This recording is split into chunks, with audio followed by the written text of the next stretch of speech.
오늘 나와 혼인신고를 하죠. 그러면 당신을 거래하려는 가족에게 다시는 끌려가지 않게 해주겠습니다. 가족의 빚을 갚기 위한 결혼 거래를 강요받은 한연서는 맞선 장소에서 엉뚱한 남자의 테이블에 앉는다. 상대가 평범한 회사 임원이라고 믿은 그녀는 절박함 속에서 단 하루 만에 계약 결혼을 선택한다. 그러나 모든 서류를 미리 준비해둔 권태주는 우연히 그녀를 만난 남자가 아니었다. 그날의 잘못된 자리는 누군가가 오래전부터 설계한 함정이었다. 오늘 나와 혼인신고를 하죠. 그러면 당신을 거래하려는 가족에게 다시는 끌려가지 않게 해주겠습니다. 처음 만난 남자의 입에서 나온 말이라고 믿기에는 지나치게 차분하고 단정한 목소리였다. 한연서는 테이블 건너편에 앉은 권태준의 얼굴을 멍하니 바라보았다. 짙은 회색 정장을 입은 그는 미소조차 짓지 않았지만 농담을 하는 사람처럼 보이지도 않았다. 연서는 손에 쥔 물잔을 내려놓으며 마른 입술을 죽였다. 지금 저한테 청혼하신 거예요. 그녀가 묻자 태주는 시계를 한번 확인하고 대답했다. 정확히는 계약을 제안한 겁니다. 우리는 만난 지 10분도 안 됐어요.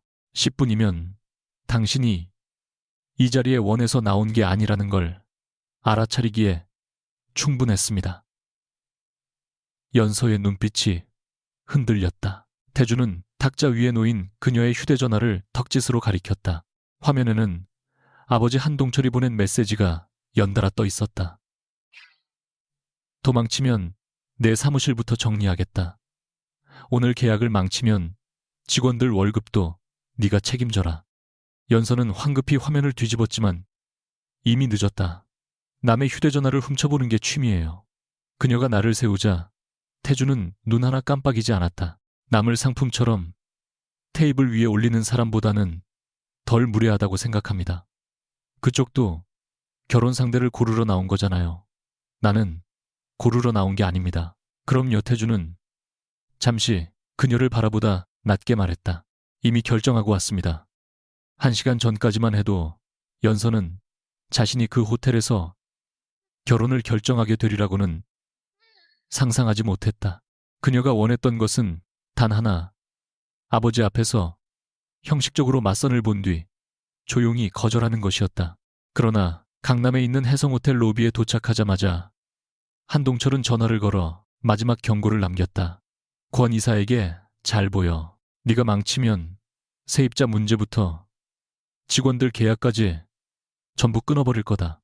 연서가 아버지는 제 인생을 회사 담보처럼 쓰고 계세요라고 말하자 그는 오히려 비웃었다.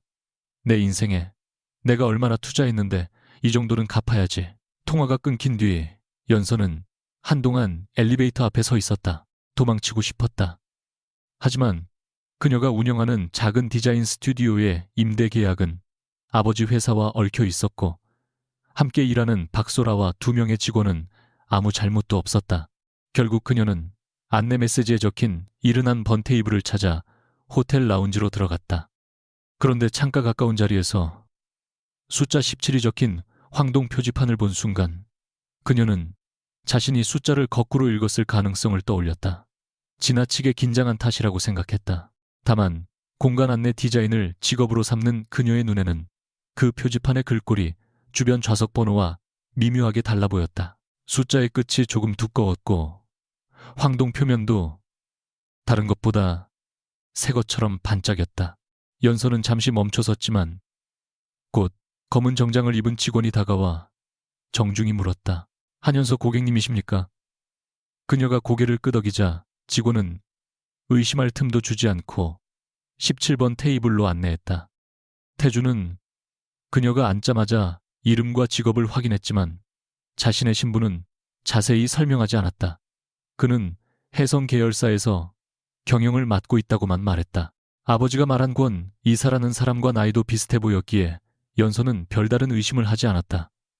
오히려 이상한 것은 그의 태도였다. 보통 맞선 상대라면 가족이나 학력 집안 형편을 물어볼 텐데 태주는 첫 질문부터 달랐다. 지금 당장 이 호텔을 나가면 어떻게 됩니까? 연서는 당황해 되물었다. 왜 그런 걸 묻죠? 아까 입구에서 3번이나 뒤를 돌아봤으니까요. 관찰력이 좋으시네요. 도망칠 곳을 찾는 사람의 눈은 익숙합니다. 그 한마디에 연서의 심장이 미세하게 내려앉았다. 그녀는 애써 웃으며 그쪽도 결혼이 급하다는 말을 들었어요. 집안에서 후계 문제로 압박을 받는다고요. 라고 떠보았다.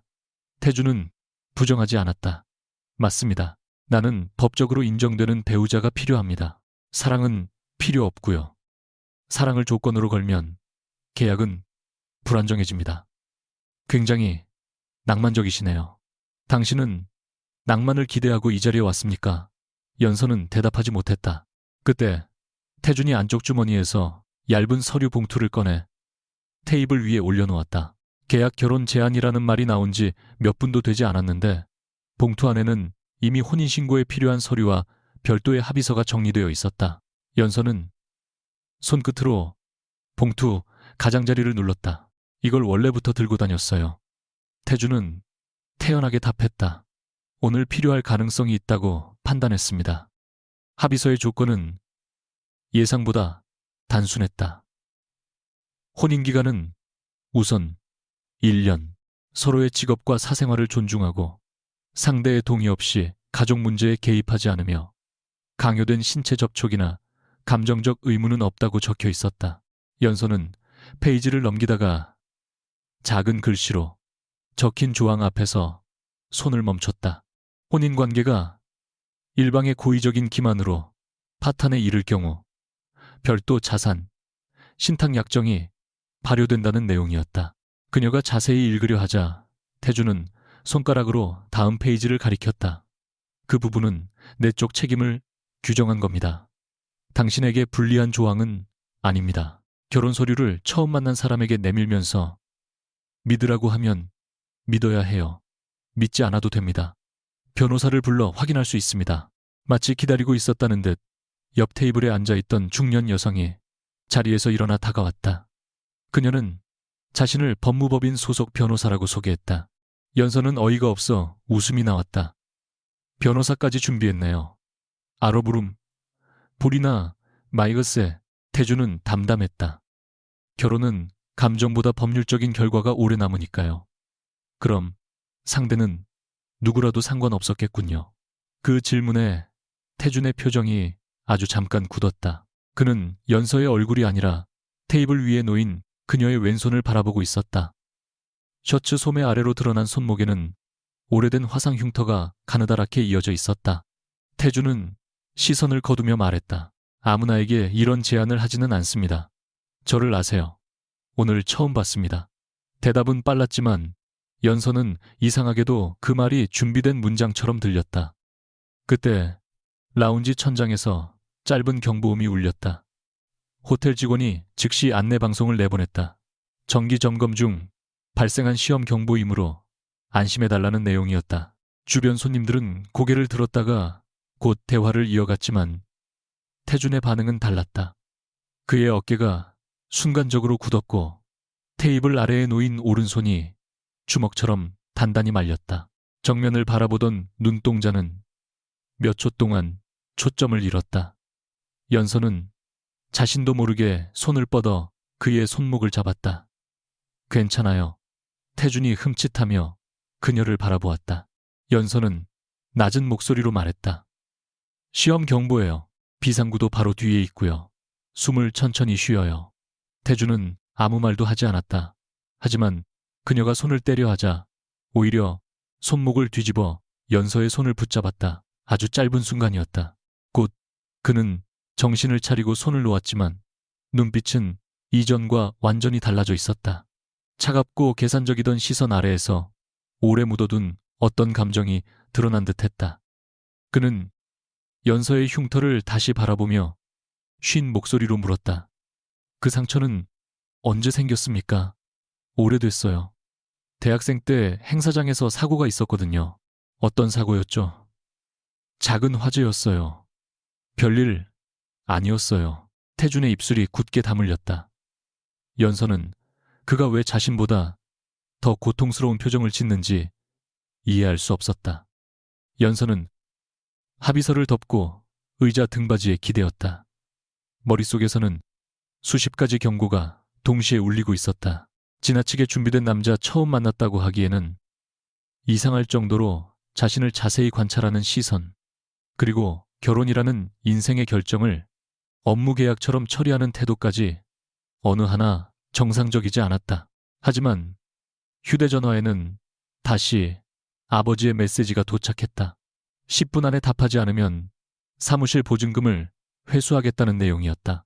연서는 화면을 응시하다 고개를 숙였다. 태준이 조용히 물었다. 당신이 지키려는 게 뭡니까? 제 일이요. 가족이 아니라 가족은 저를 지킨 적이 없어요. 말이 입 밖으로 나온 순간 연서는 스스로 놀랐다. 처음 만난 사람에게 할 이야기가 아니었다. 그러나 태준은 불쌍하다는 표정을 짓지도 함부로 위로하지도 않았다. 그 일을 계속할 수 있게 해주면 결혼합니까? 연서의 눈빛이 날카로워졌다. 돈으로 제 문제를 해결하겠다는 뜻이라면 싫어요. 내가 당신의 일을 사겠다는 뜻이 아닙니다. 아무도 빼앗지 못하도록 법적으로 분리해주겠다는 뜻입니다. 왜요? 당신은 나에게 필요한 조건을 가지고 있고 나 역시 당신에게 필요한 조건을 가지고 있으니까요. 그 조건이 배우자라는 이름이에요. 당신에게는 가족의 통제에서 벗어날 법적 명분이 필요하고 나에게는 집안의 간섭을 막을 배우자가 필요합니다. 태주는 잠시 멈췄다가 덧붙였다. 서로 이용하는 겁니다. 탐전, 부호로, 탐전, 적어도 한쪽만 희생하는 거래는 아닙니다. 연서는 오랫동안 서류를 바라보았다. 그녀의 삶에서 선택은 언제나 누군가가 정한 두 개의 나쁜 길 중 하나를 고르는 일이었다. 아버지에게 복종하거나 모든 것을 잃는 것, 가족의 빚을 갚거나 이기적인 딸이 되는 것. 그런데 태준의 제안은 위험했지만 처음으로 세 번째 길처럼 보였다. 그녀는 변호사에게 조항을 하나씩 물었다. 자신의 수입은 완전히 분리되는지, 아버지 회사의 채무를 떠안을 가능성은 없는지, 1년 뒤 원하면 반드시 관계를 끝낼 수 있는지 확인했다. 변호사는 대부분의 조항이 연서를 보호하기 위한 것이라고 설명했다. 다만 자산 신탁 약정에 대해서는 별도 문서라며 자세한 답변을 피했다. 연서가 태준을 바라보자 그는 아무렇지 않게 말했다. 당신이 이혼을 원하면 거부하지 않겠습니다. 변호사 앞에서 한 말이니까 기억하세요. 기억하겠습니다. 제 일에 간섭하지 않는 것도요. 동의합니다. 가족 문제를 제 허락 없이 해결하려 하지 마세요. 그 말에 태준은 아주 미세하게 눈썹을 움직였지만 결국 고개를 끄덕였다. 노력하겠습니다. 연서는 헛웃음을 터뜨렸다. 동의가 아니라 노력이라고요. 거짓말보다 정확한 표현이 낫습니다. 이상하게도 그 솔직함이 그녀의 경계심을 조금 낮췄다. 결국 연서는 펜을 들었다. 자신의 이름을 쓰기 직전 마지막으로 물었다. 제가 지금 거절하면 어떻게 할 거예요? 태준은 그녀를 똑바로 바라보며 말했다. 당신이 저 문으로 나가는 걸 지켜볼 겁니다. 그러나 테이블 아래에서 그의 손가락은 흰색 냅킨을 구길 만큼 강하게 힘을 주고 있었다.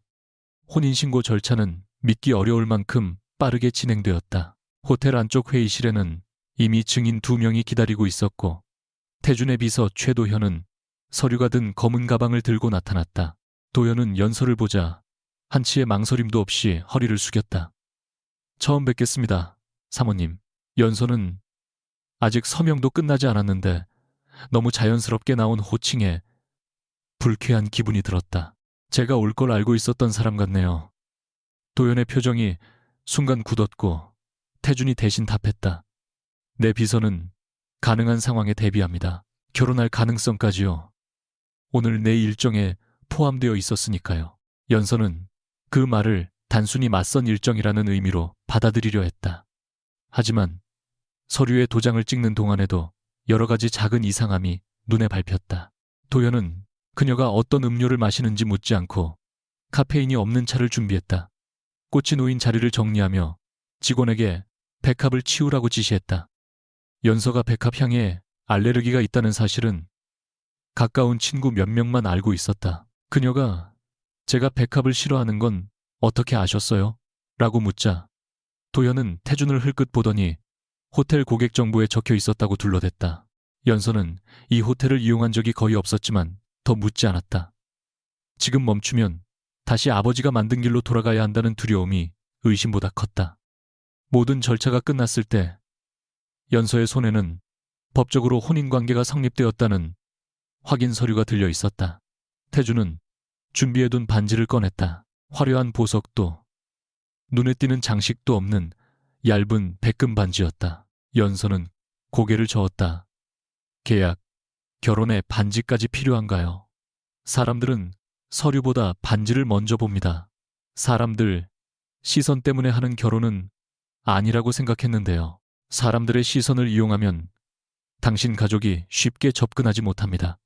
태준은 그녀의 허락을 기다리듯 손바닥 위에 반지를 올려놓았다. 강제로 끼우지는 않았다. 연서는 잠시 망설이다. 스스로 반지를 집어 손가락에 끼웠다. 차가운 금속이 피부에 닿는 순간 두려움과 해방감이 동시에 밀려왔다. 그녀는 웃지도 울지도 못한 채 말했다.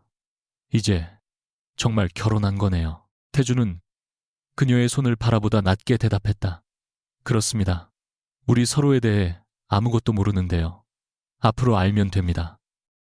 1년 뒤에는 모르는 사람으로 돌아갈 수도 있어요. 태준은 대답하지 않았다. 대신 자신의 반지를 천천히 끼웠다. 그 순간 그의 얼굴에 아주 희미한 미소가 떠올랐다. 그것은 계약을 성사시킨 사업가의 미소라기보다 오래 잃어버린 무언가를 마침내 되찾은 사람의 표정에 가까웠다.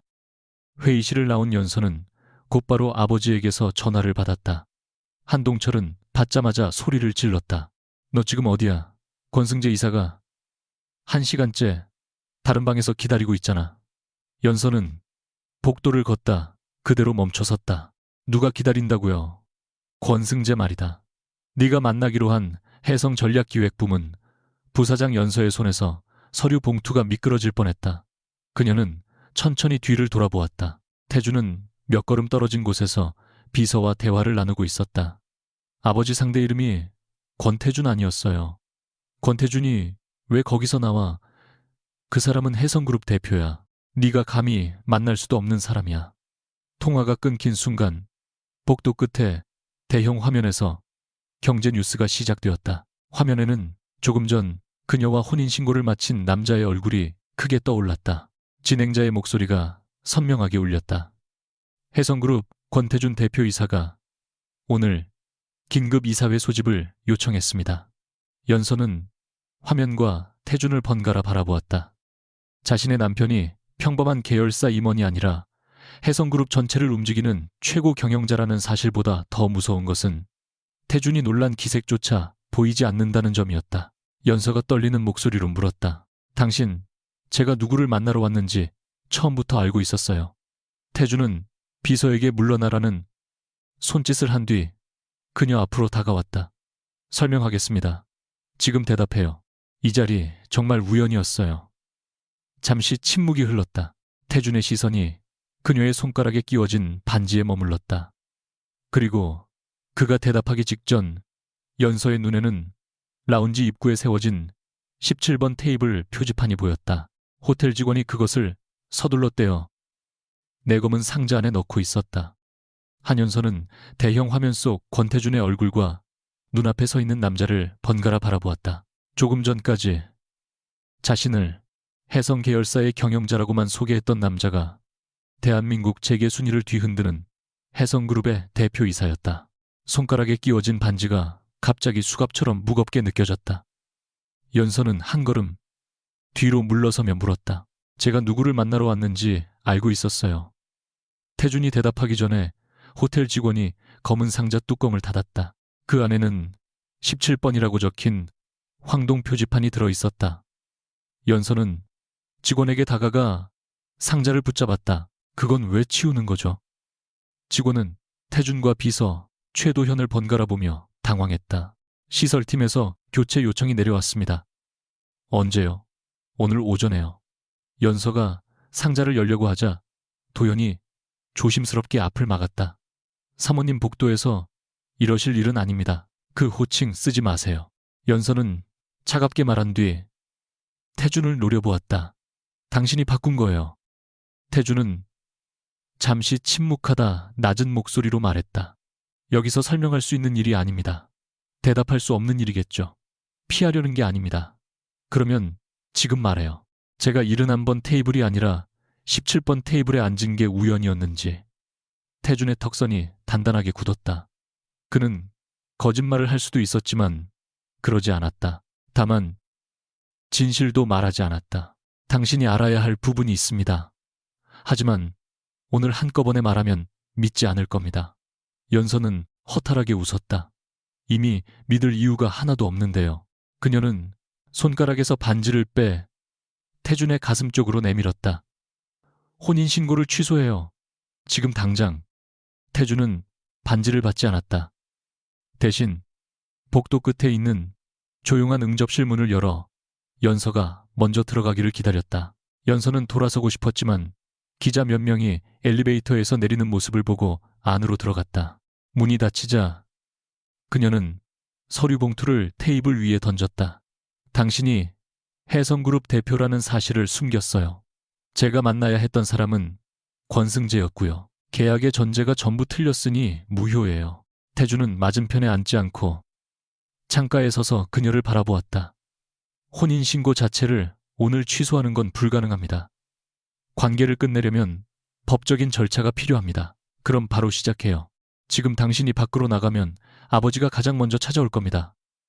그건 제가 감당할 일이에요. 사무실 임대 계약과 보증금이 한동철 대표의 법인 채무에 연결되어 있습니다. 당신이 오늘 그 집으로 돌아가면 그는 결혼을 다시 거래할 겁니다. 연서의 얼굴에서 핏기가 사라졌다. 그걸 어떻게 알아요? 계약 전에 확인했습니다. 저를 조사했군요. 태준은 부정하지 않았다. 당신이 어떤 위험에 놓였는지 확인해야 했습니다. 처음 만난 사람의 가족과 빚과 직장까지 조사한 뒤 결혼 서류를 준비했다고요. 그게 정상이라고 생각해요. 정상이라고 말한 적은 없습니다. 무섭다는 생각은 안 들어요. 태준은 대답하지 못했다. 연서는 그의 침묵에서 처음으로 아주 작은 균열을 보았다. 그는 모든 질문에 답을 준비한 사람처럼 행동했지만 자신이 두려운 존재라는 말에는 대응하지 못했다. 한참 뒤 태준이 말했다. 3달만 주십시오. 무슨 뜻이죠? 3달 동안 당신의 사무실과 직원들이 가족의 채무에서 완전히 분리될 수 있도록 돕겠습니다. 그 기간에는 혜성가의 압박도 내가 막겠습니다. 3달 뒤에도 이혼을 원하면 필요한 서류에 서명하겠습니다. 연서는 눈을 가늘게 떴다. 오늘 아까는 1년이라고 했잖아요. 상황이 달라졌으니까요. 당신에게 불리하게요. 당신이 나를 신뢰하지 않는다는 걸 확인했으니까요. 연서는 씁쓸하게 말했다. 신뢰할 기회를 준 적도 없으면서요. 그날 저녁 연서는 태준이 마련한 한남동 펜트하우스로 이동했다. 자신의 집으로 돌아가겠다고 했지만 현관 앞에 이미 아버지의 직원들이 기다리고 있다는 연락을 받고 선택을 바꾸었다. 태준은 같은 집에 살겠지만 각자의 방과 생활 공간을 분리하겠다고 약속했다. 집 안에는 검은 대리석과 차가운 유리 군더더기 없는 가구만 놓여 있었다. 사람이 사는 집이라기보다 누구의 감정도 남아있지 않은 전시장 같았다. 연서는 자신에게 배정된 방문을 열다가 멈췄다. 책상 위에 그녀가 즐겨 쓰는 제도용 연필과 스케치북이 놓여 있었고 침대 옆에는 향이 없는 보습제가 준비되어 있었다. 옷장에는 그녀의 치수에 맞는 옷이 걸려 있었다. 연서는 뒤따라온 태준에게 돌아섰다. 이것도 오늘 준비한 거예요. 필요한 물건을 비서실에서 마련했습니다. 제 옷 치수는요. 기존 주문 기록을 확인했습니다. 제가 쓰는 연필 종류까지 주문 기록에 있었어요. 태준은 잠깐 시선을 피했다. 그 작은 움직임이 오히려 더 확실한 대답이었다. 연서는 스케치북을 집어들었다가 다시 내려놓았다. 내가 어떤 걸 좋아하는지 알고 어떤 꽃을 피하는지 알고 가족의 빚까지 알고 있었으면서 오늘 처음 봤다고 했죠. 직접 만난 건 오늘이 처음입니다. 말장난하지 마세요. 당신을 불편하게 만들 생각은 없었습니다. 그런데 이미 모든 걸 결정해 놓았잖아요. 연서가 방안을 가리키며 말했다. 제가 어디서 자고 뭘 쓰고 어떤 옷을 입을지까지요. 태주는 한동안 아무 말이 없었다. 그는 자신이 준비한 것들이 배려라고 믿었다. 그러나 연서의 눈에는 그것들이 자신이 들어오기 전부터 완성된 감옥의 내부처럼 보이고 있었다. 태주는 결국 비서실에 모든 물건을 치우게 하겠다고 말했다. 연서는 고개를 저었다. 치우는 것도 제게 묻지 않고 결정하지 마세요. 그냥 그대로 두세요. 그리고 앞으로는 먼저 물어봐요. 그 짧은 요구가 태준에게는 어떤 이사회 명령보다 어려워 보였다. 다음 날 아침, 두 사람은 한남동에 있는 해성가의 본가로 향했다. 권명숙 회장이 직접 새 며느리를 보겠다고 연락해 온 탓이었다. 연서는 검은 차 안에서 창밖만 바라보았다. 태주는 옆자리에 앉아 있었지만 가까이 다가오거나 말을 걸지 않았다. 침묵을 견디지 못한 연서가 먼저 물었다. 당신 가족은 우리 결혼을 알고 있었어요. 혼인신고가 끝난 뒤 통보했습니다. 아무도 반대하지 않았고요. 반대할 시간이 없었습니다. 그런 방식이 편하겠네요. 상대가 선택할 시간을 없애버리는 거요. 태준의 눈빛이 어두워졌다. 그 비난은 받아들이겠습니다. 차가 본가에 도착하자 수십 년 된 소나무와 높은 돌담 사이로 거대한 저택이 모습을 드러냈다. 현관 안에는 이미 가족들이 모여 있었다. 명숙은 은빛 머리를 단정하게 넘기고 중앙의 의자에 앉아 연서를 위아래로 살폈다. 그녀의 오른쪽에는 태준의 숙부와 고모들이 앉아 있었고 조금 떨어진 곳에 젊은 남자 한 명이 굳은 얼굴로 서 있었다. 연서는 그를 보는 순간 아버지가 보낸 맞선 사진을 떠올렸다. 권승재였다. 승재 역시 그녀를 알아보았는지 눈동자가 흔들렸다. 명숙이 지팡이 끝으로 바닥을 두드리며 말했다. 태준이 네 숙모를 데려왔는데 인사도 하지 않을 셈이냐. 승재의 얼굴이 붉어졌다. 그는 연서와 결혼해 그녀의 집안을 통제할 계획이었지만 하룻밤 사이에 그녀를 숙모라고 불러야 하는 처지가 되었다. 한동안 이를 악물던 승재는 억지로 허리를 숙였다. 처음 뵙겠습니다, 숙모님. 연서는 그가 내뱉은 호칭이 자신을 존중해서 나온 것이 아니라 굴욕을 삼키기 위한 말이라는 걸 알았다. 태주는 옆에서 아무 표정도 짓지 않았지만 승재를 바라보는 눈빛은 차갑게 빛났다. 가족 식사는 처음부터 신문에 가까웠다. 태준의 고모는 연서의 학력과 부모의 직업을 물었고 숙부는 아버지 회사의 부채 규모까지 알고 있다는 듯 질문을 던졌다. 연서는 최대한 차분하게 대답했지만 명숙이 내 아버지는 이 결혼으로 얼마나 받아가기로 했느냐고 묻자 손가락이 굳었다. 연서가 입을 열기 전에 태준이 숟가락을 내려놓았다. 아무것도 받지 못합니다. 명숙은 눈썹을 치켜 올렸다. 너에게 묻지 않았다. 제 아내의 가족이 제 결혼을 거래에 이용하지 못하도록 조치했습니다. 벌써 처가 문제에 손을 댔다는 말이냐. 필요한 범위에서만요. 연서는 그 말에 태준을 돌아보았다. 그는 전날 자신의 허락 없이 가족 문제를 해결하지 않겠다고 약속했다. 그런데 이미 조치했다는 말은 약속 이전에 시작한 일인지 이후에도 계속한 일인지 알 수 없었다. 그때 승재가 잔을 내려놓으며 부드러운 목소리로 말했다. 숙부님은 늘 빠르시죠. 사람의 대답을 듣기 전에 결과부터 만들어 놓으시니까요. 말은 칭찬처럼 들렸지만 연서를 향한 시선에는 분명한 의도가 담겨 있었다. 명숙이 승재를 제지하려 하자 현관 쪽이 소란스러워졌다. 한동철이 허락도 없이 저택 안으로 들어온 것이다. 그는 연서를 발견하자마자 큰 소리로 말했다. 네가 감히 나한테 한마디 상의도 없이 이런 결혼을 해. 연서는 자리에서 일어났다. 제가 누구와 결혼하든 아버지 허락은 필요 없어요. 내가 너를 키우는데 쓴 돈이 얼만데. 그러니까 저를 권승재 부사장에게 팔려고 했어요. 사람들의 시선이 승재에게 향했다. 승재의 얼굴이 굳었지만 한동철은 멈추지 않았다. 그는 태준에게 다가가 고개를 숙이며 사위가 되었으니 우리 회사와 해성건설의 계약은 다시 검토해달라고 말했다. 연서는 아버지 앞을 가로막았다. 그 계약 때문에 온 거라면 돌아가세요. 저는 아무 부탁도 하지 않을 거예요. 네 직원들 길바닥에 나앉아도 그 사람들을 협박하지 마세요. 한동철이 손을 들어 연서의 팔을 붙잡으려는 순간 태준이 일어섰다. 그는 폭력을 쓰지 않았지만 단 한 걸음으로 두 사람 사이를 막았다. 제 아내에게 손대지 마십시오. 낮은 목소리였으나 방 안에 모든 사람이 침묵했다. 한동철이 쫓겨난 뒤 연서는 태준을 본가 정원으로 불러냈다. 겨울을 앞둔 나무들은 잎을 거의 떨군 상태였고 연못 위에는 얇은 낙엽이 떠 있었다. 연서는 팔짱을 낀 채 물었다. 아까 필요한 범위에서 조치했다고 했죠. 무슨 짓을 한 거예요?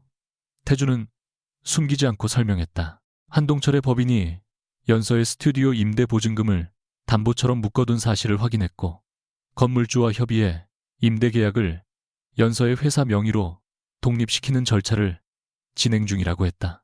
연서는 그 말을 듣자 안도감보다 분노가 먼저 치밀었다. 제가 하지 말라고 했잖아요.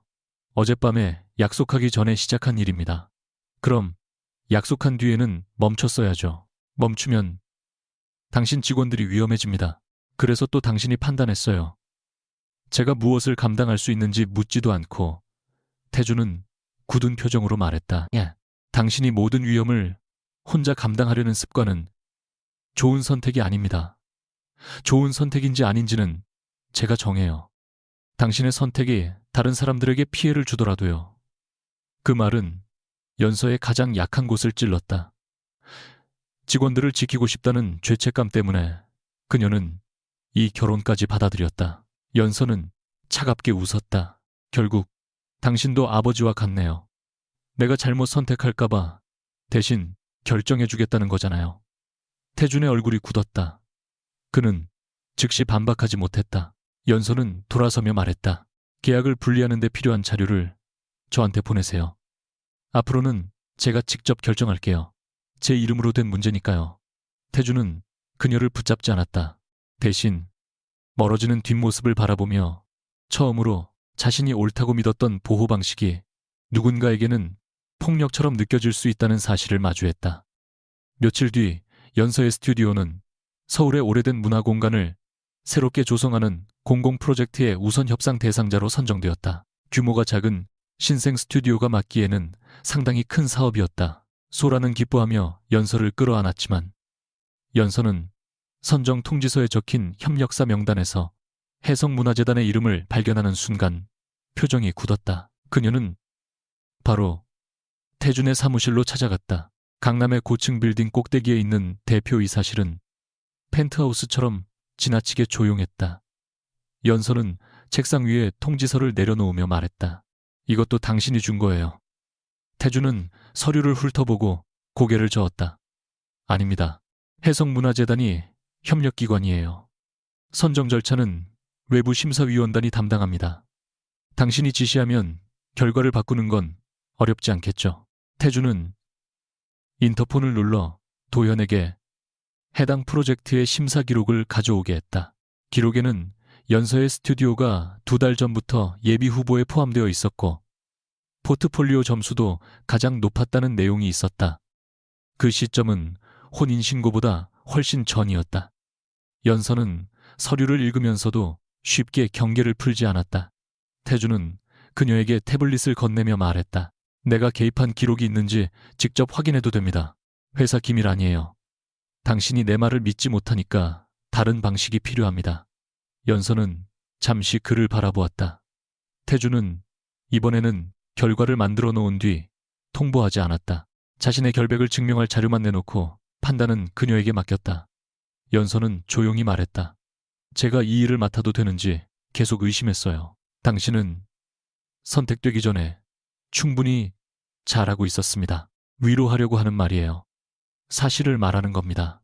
칭찬 한마디를 자연스럽게 하지 못하는 그의 모습에 연서는 자신도 모르게 웃었다. 태준은 그녀의 웃음을 본 뒤 아주 잠깐 시선을 피했다. 그날 이후 두 사람의 관계에는 미세한 변화가 생겼다. 연서는 펜트하우스에서 새벽까지 도면을 수정했고 태준은 귀가할 때마다 거실 불이 켜져 있는지 확인했다. 처음에는 요리사를 불러 식사를 준비하게 했지만 연서가 부담스러워하자 그는 직접 편의점에서 삼각김밥과 컵라면을 사왔다. 문제는 평생 그런 음식을 제대로 골라본 적이 없다는 것이었다. 태준이 매운맛 제품만 6개를 사온 것을 본 연서는 웃음을 참지 못했다. 제가 매운 걸 잘 먹는다고 누가 말했어요? 태준은 순간 멈칫했다가 한국 사람이면 대부분 먹는다고 생각했습니다. 라고 둘러댔다. 연서는 의심스러운 눈으로 그를 바라봤지만 더 캐묻지 않았다. 두 사람은 거실 바닥에 도면을 펼쳐놓고 늦은 저녁을 먹었다. 태준은 연서가 설계한 안내 체계가 왜 중요한지 물었고 그녀는 공간에서 사람이 길을 잃는 이유는 표지판이 없어서가 아니라 만든 사람이 이용자의 시선을 고려하지 않았기 때문이라고 설명했다. 아무리 아름다운 공간이어도 누군가가 계속 헤맨다면 좋은 설계가 아니에요. 그 말을 들은 태준의 손이 멈췄다. 그는 낮게 물었다. 길을 알려주는 것과 길을 정해주는 건 다릅니까? 연서는 그가 단순히 디자인을 묻는 것이 아니라는 걸 알아차렸다. 완전히 다르죠. 안내는 선택지를 보여주는 거고 통제는 다른 길을 없애는 거예요. 태준은 한동안 대답하지 않았다. 그날 밤 연서는 처음으로 그가 자신의 말을 이해하려 노력하고 있다고 느꼈다. 그러나 태준은 그녀가 잠든 뒤 도연에게 전화를 걸어 한동철의 회사가 스튜디오에 접근하지 못하도록 모든 계약 경로를 다시 확인하라고 지시했다. 그는 달라지려 했지만 여전히 두려움이 생기면 통제로 돌아갔다. 프로젝트 현장 답사를 마친 어느 오후 연서는 호텔 주차장에서 권승재와 마주쳤다.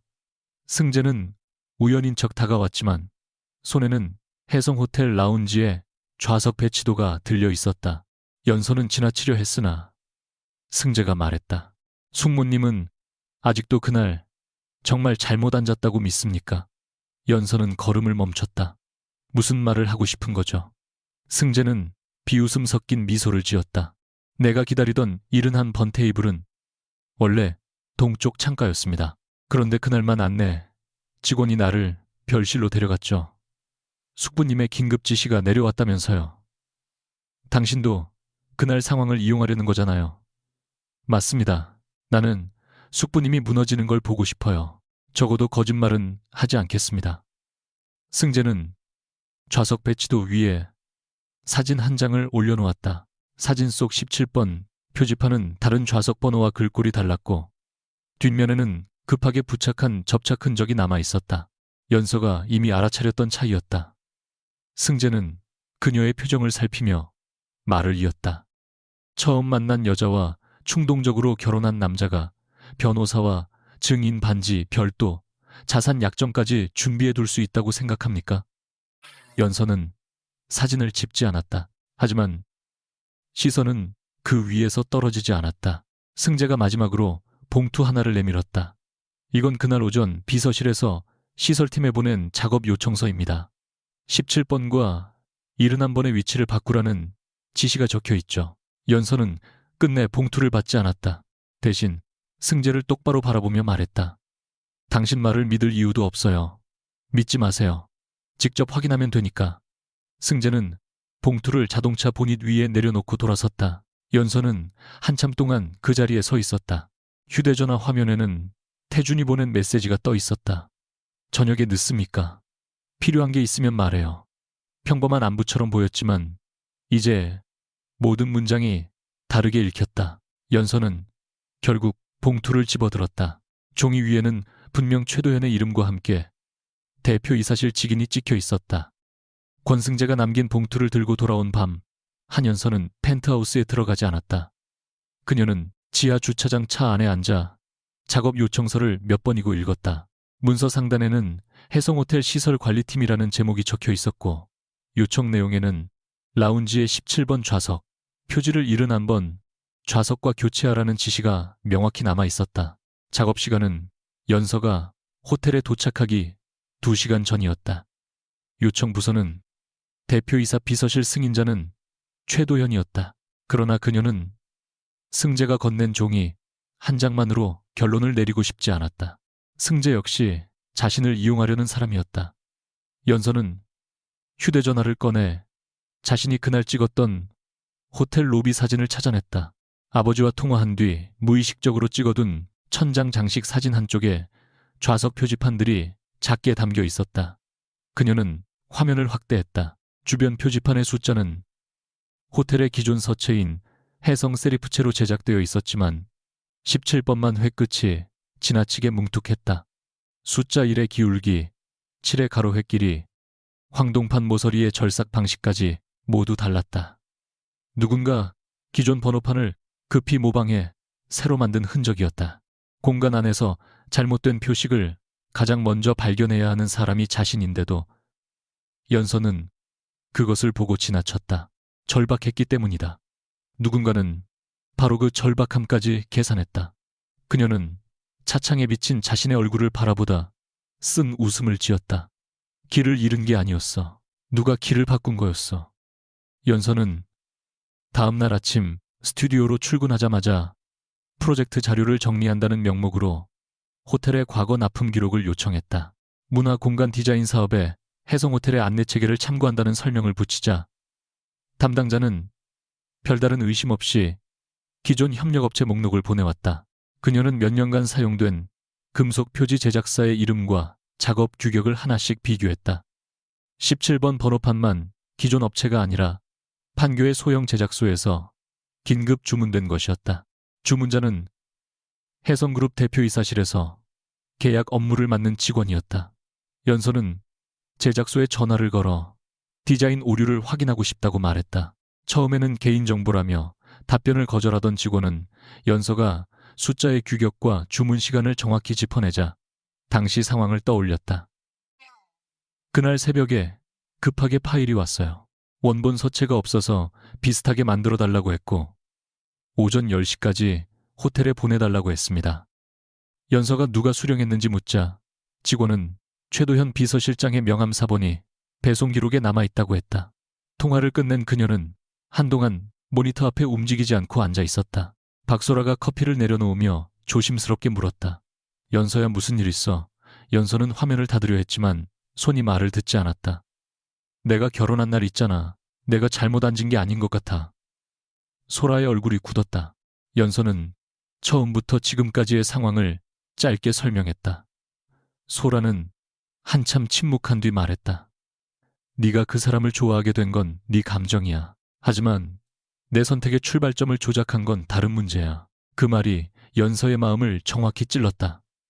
그녀가 두려워하는 것은 태준을 사랑하지 않는다는 사실이 아니었다. 그를 사랑하기 시작했다는 사실 때문에 진실을 외면하게 될까봐 두려웠다.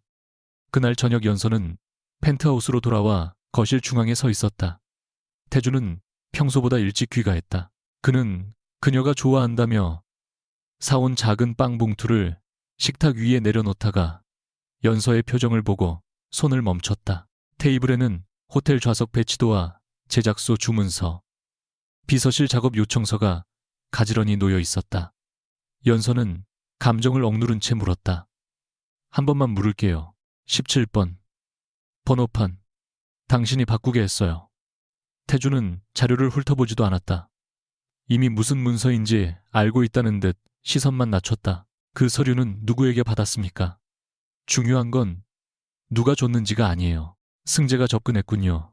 대답해요. 태준의 침묵이 길어졌다. 연서는 그가 어떻게 상황을 통제할지 계산하고 있다는 생각에 숨이 막혔다. 거짓말하면 바로 나갈 거예요. 그 말에 태준의 눈빛이 흔들렸다. 그는 천천히 재킷을 벗어 의자에 걸고 그녀와 마주섰다. 내가 지시했습니다. 연서는 이미 알고 있었지만 직접 들은 순간 가슴 안쪽이 무너졌다. 왜요? 당신이 승재와 만나게 둘 수 없었습니다. 그래서 테이블을 바꾸고 직원을 움직이고 서류를 준비했어요. 저를 처음 봤다는 말도 거짓말이었어요. 태준은 한동안 입을 열지 못했다. 연서는 그 침묵을 견디지 못해 목소리를 높였다. 당신은 저를 언제부터 알고 있었어요? 태준이 낮게 말했다. 9회 전부터. 연서의 얼굴이 굳었다. 태주는 책장 안쪽에 작은 금고를 열어 낡은 은색 단추 하나를 꺼냈다. 가장자리에는 불에 그을린 검은 흔적이 남아 있었다. 해성호텔 별관에서 화재가 났던 날, 당신이 나를 구했습니다. 9회 전의 기억은 연서에게 흐릿한 장면 몇 개로만 남아 있었다. 대학생이던 그녀는 호텔 행사장에 임시 안내물을 설치하는 아르바이트를 하고 있었다.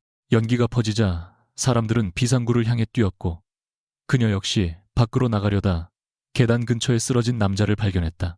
정장을 입은 젊은 남자는 정신이 희미했고 손에는 떨어진 단추 하나가 쥐어져 있었다. 연서는 뜨거워진 철문을 밀어 그의 곁으로 돌아갔다. 구조대가 올 때까지 그의 이름조차 몰랐다.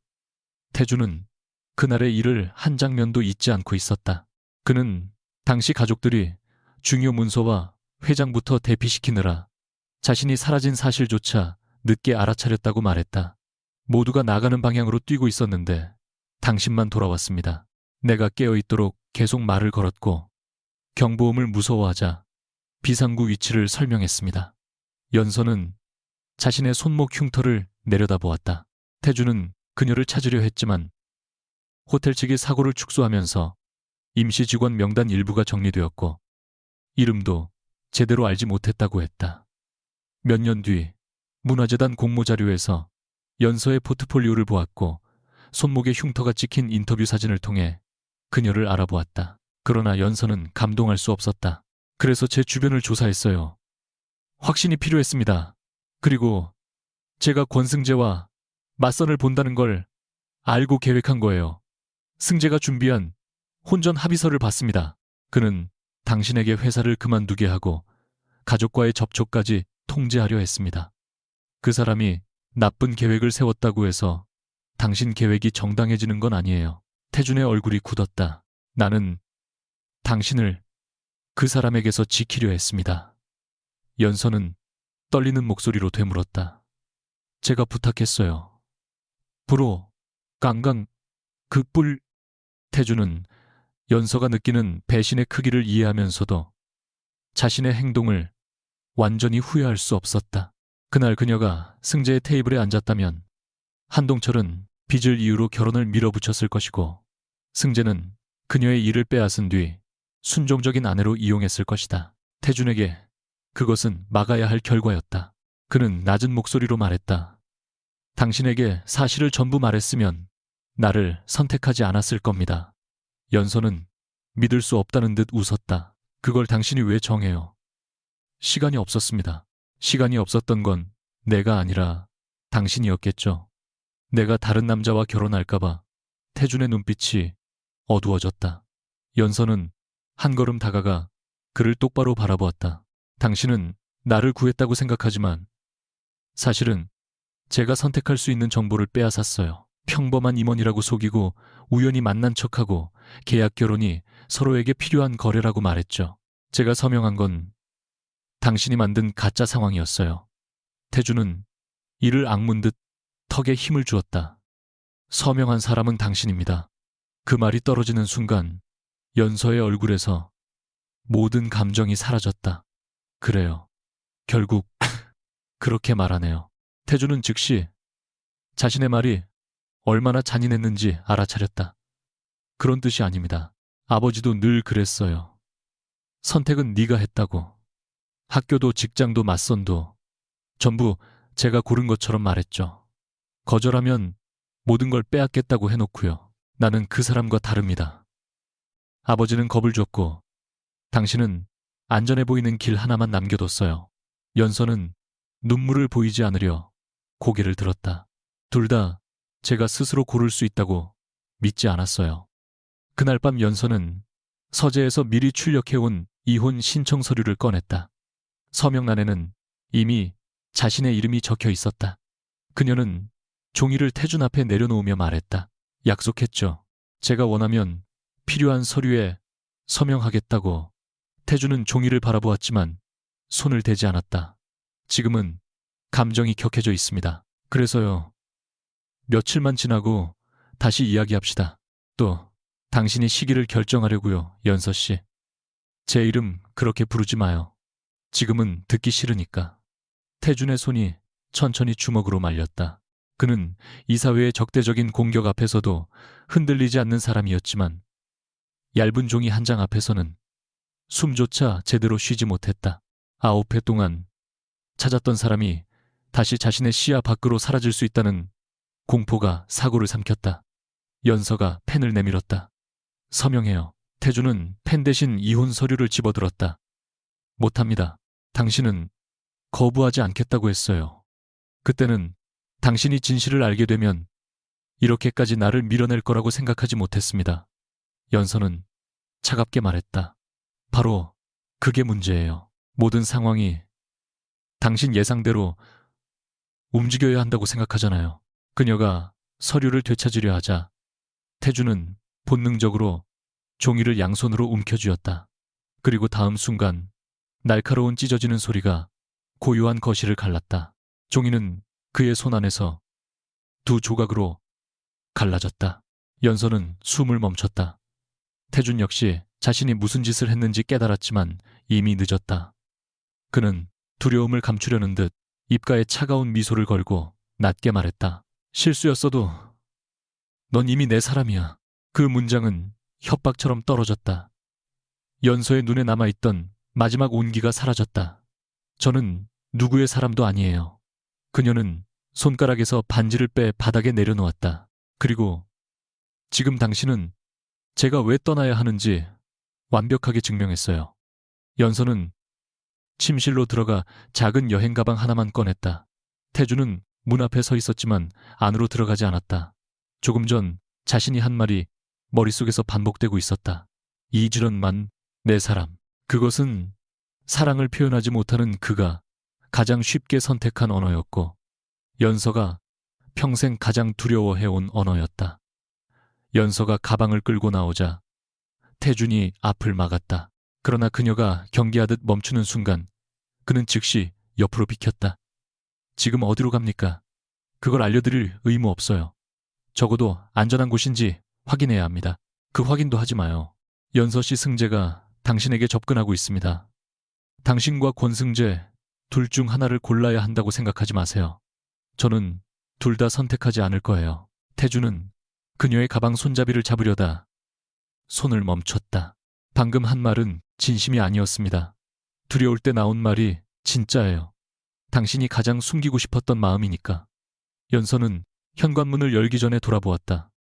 당신은 제가 다시 떠날까봐 무서웠겠죠.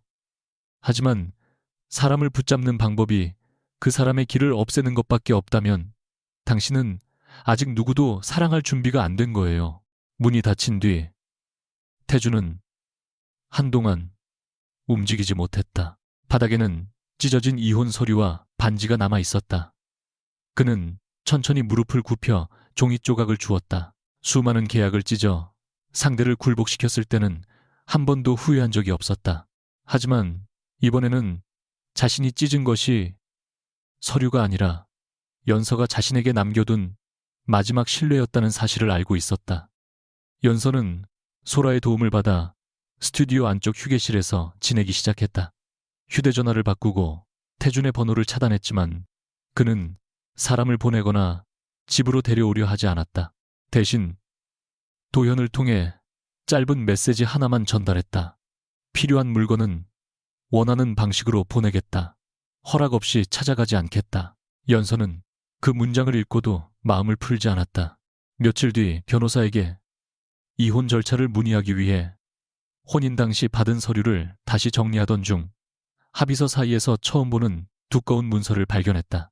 제목은 개인 보유, 지분 신탁 및 의결권 위임 약정서였다. 혼인관계가 태준의 고의적 기만으로 파탄에 이를 경우 그의 개인 지분 중 일부 의결권이 임시로 배우자에게 이전되며 독립관리인과 함께 행사된다는 내용이었다. 연서는 숫자를 확인하고 숨을 삼켰다. 단순한 위자료가 아니었다. 혜성그룹의 차기 경영권을 뒤집을 수 있는 규모였다. 태준은 자신이 거짓말한 사실이 드러나더라도 연서가 이혼을 쉽게 선택하지 못하도록 너무 큰 권한과 책임을 묶어둔 것이다. 그녀는 서류의 마지막 페이지에서 자신의 서명을 발견했다. 혼인신고날 변호사가 빠르게 넘겼던 문서 중 하나였다. 그때 소라가 사무실 문을 열고 뛰어들어왔다. 연서야, 뉴스 봤어. 벽걸이 화면에는 혜성그룹 권태준 대표의 비밀 결혼이라는 자막이 떠 있었다. 기사에는 연서의 가족 회사 부채와 두 사람의 계약 결혼 의혹까지 적혀 있었다. 취재진은 이미 건물 아래에 몰려들고 있었다. 화면이 바뀌자 긴급 이사회 소집 소식과 함께 권승재가 임시 경영위원회에 참석하는 모습이 나타났다. 연서는 손에 든 신탁 약정서를 천천히 내려다보았다. 자신을 붙잡기 위해 태준이 만든 가장 무거운 족쇄가 이제는 혜성그룹 전체가 탐내는 권력이 되어 있었다. 한연서가 신탁 약정서를 발견한 다음 날 혜성그룹 주가는 개장과 동시에 흔들렸다. 권태준의 비밀 결혼과 계약 관계 의혹을 다룬 기사가 쏟아졌고 한동철의 부채까지 연서의 이름과 함께 검색어에 올랐다. 스튜디오 건물 앞에는 카메라를 든 기자들이 진을 치고 있었다. 소라는 블라인드를 내리며 오늘은 뒷문으로 나가자고 했지만 연서는 고개를 저었다. 평생 그녀는 문제가 생길 때마다 남의 시선이 사라질 때까지 숨어 있었다. 이번에도 숨으면 사람들은 그녀를 돈 때문에 재벌가에 들어간 여자나 경영권 싸움에 이용된 꼭두각시로 기억할 것이다. 연서는 신탁 문서와 혼인 합의서를 가방에 넣은 뒤 정문으로 걸어 나갔다. 수십 개의 질문이 동시에 쏟아졌다. 권태준 대표와 계약 결혼한 게 사실입니까? 혜성그룹 의결권을 받기 위해 결혼한 겁니까? 친정의 빚을 혜성자금으로 갚았습니까? 연서는 계단 중간에서 멈췄다. 도망치듯 고개를 숙이지 않았다. 제 결혼에 관한 법적 절차는 대리인을 통해 밝히겠습니다. 다만 제 회사는 혜성그룹이나 친정의 자금을 받은 적이 없습니다. 진행 중인 프로젝트 역시 정식 심사를 통해 선정됐습니다. 한 기자가 그럼 권태준 대표와 이혼할 예정입니까? 라고 외쳤다. 연서는 잠시 숨을 고른 뒤 대답했다. 그 결정도 누구의 지시가 아니라 제가 직접 내릴 겁니다. 짧은 말이었지만 그 순간부터 기사의 방향은 조금씩 달라지기 시작했다. 권태준의 아내가 아니라 자신의 이름으로 처음 세상 앞에 선 순간이었다. 그날 오후 태준은 스튜디오를 찾아왔다. 이전 같았으면 경호팀이 건물 출입구를 통제하고 비서실이 연서의 일정을 먼저 확보했을 것이다. 그러나 이번에는 혼자였다. 그는 낡은 계단 아래에서 연서에게 연락을 보낸 뒤 1시간 가까이 기다렸다. 연서가 내려왔을 때 태준은 검은 코트 주머니에 손을 넣은 채 벽에 기대어 있었다. 피곤한 얼굴이었지만 다가오지는 않았다. 오주정불 입고 허락 없이 올라가지 않겠다고 했습니다. 그가 먼저 말했다. 연서는 건물 밖의 기자들을 바라보며 물었다. 기사 막을 수 있었잖아요. 일부 사실을 숨기면 더 큰 의혹이 생깁니다. 그런 판단을 이제는 저한테 물어보네요. 태준의 눈빛이 흔들렸다. 늦었다는 걸 압니다. 연서는 가방에서 신탁 약정서 사본을 꺼냈다. 이건 뭐예요? 제가 이혼하면 당신 지분의 의결권이 제게 넘어오는 이유가 뭔데요? 태준은 종이를 받지 않았다. 당신이 나 때문에 손해를 입더라도 아무것도 없이 쫓겨나지 않게 하려 했습니다. 거짓말하지 마요. 이건 보호가 아니라 겁을 주는 장치예요. 제가 감당할 수 없는 권력과 책임을 떠안게 되면 이혼을 망설일 거라고 생각했죠. 태준은 부정하지 못했다. 연서는 씁쓸하게 웃었다. 돈도 지분도 집도 필요 없어요. 알고 있습니다. 그런데 왜 만들었어요? 태준은 아주 천천히 대답했다.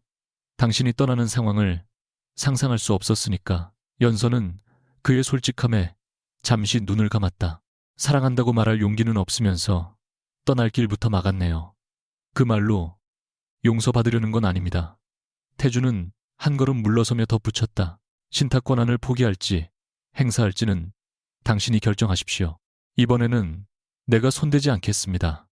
태준이 떠난 뒤 법무법인의 독립관리인이 연서를 찾아왔다. 그는 신탁 약정이 이미 발효 조건을 충족했으며 이혼 절차가 마무리되기 전이라도 태준의 고의적 기만이 확인된 시점부터 일부 의결권을 임시 행사할 수 있다고 설명했다. 다만 연서 혼자 모든 권한을 휘두를 수 있는 구조는 아니었다. 주요 안건은 독립관리인과 공동으로 검토해야 했고 개인적 이익을 위해 지분을 처분하거나 친정회사에 자금을 지원하는 행위도 금지되어 있었다.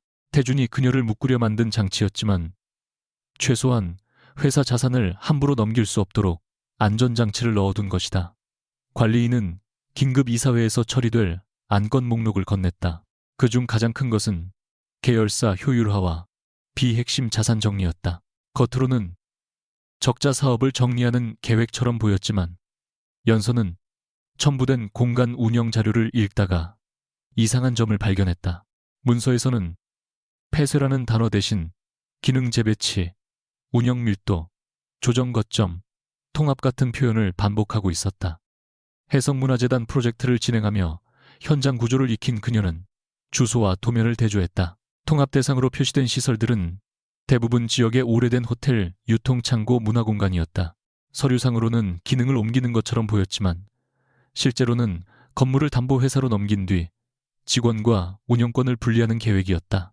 시설에서 일하는 사람들은 자리를 잃고 부동산 가치만 다른 법인으로 이동하게 된다. 그 법인은 승재가 실질적으로 관리하는 투자회사와 연결되어 있었다. 연서는 문서 가장자리에 표시된 색상 체계까지 살폈다. 초록색은 유지, 회색은 통합이라고 설명되어 있었지만 도면 원본에서는 회색 공간이 전부 매각 예정 구역이었다. 누군가 이름과 색깔만 바꿔 같은 사실을 감추고 있었다. 숫자 표지판 하나로 그녀를 잘못된 자리에 앉힌 방식과 너무 닮아 있었다. 연서는 승재에게 먼저 연락했다. 그는 청담동의 회원제 라운지에서 그녀를 기다리고 있었다. 연서가 신탁 약정서를 테이블 위에 올려놓자 승재는 놀라지 않았다. 숙부님이 결국 가장 비싼 족쇄를 채웠군요. 당신은 이 조항을 알고 있었죠. 정확한 규모는 몰랐습니다. 하지만 숙부님이라면 당신이 쉽게 떠나지 못할 장치를 만들 거라고 예상했죠. 승재는 커피잔을 내려놓으며 몸을 앞으로 기울였다. 내 편에 서십시오. 의결권으로 숙부님을 끌어내리면 이 약정도 없애드리겠습니다. 당신은 자유를 얻고 나는 원래 내 것이었던 자리를 되찾는 겁니다. 연서는 그가 내민 자료를 넘겨보았다. 태준의 경영 책임을 묻는 안건과 함께 승재를 임시대표로 선임하는 내용이 들어있었다. 원래 당신 것이었다고요. 연서가 묻자 승재의 입가가 굳었다. 나는 어릴 때부터 혜성을 위해 살았습니다. 원하는 학교도 전공도 결혼도 없었어요. 어머니는 내가 회장이 되지 못하면 존재할 가치가 없다고 말했습니다. 그런데 숙부님은 늦게 나타나 모든 걸 가져갔죠. 그래서 수천 명의 일자리를 담보로 당신 가치를 증명하려 했어요. 감정으로 회사를 운영할 수는 없습니다. 그 문장을 당신 어머니에게서 배웠나요? 승재의 눈빛이 날카로워졌다. 연서는 계열사 구조조정 자료를 펼쳤다. 당신은 적자를 줄이는 게 아니라 자산을 투자회사로 옮긴 뒤 손실을 기존 법인에 남기려 했어요. 그 회사를 소유한 사람이 누구인지도 확인했습니다. 승재는 잠시 침묵하다 낮게 말했다. 회사를 지키려면 희생이 필요합니다.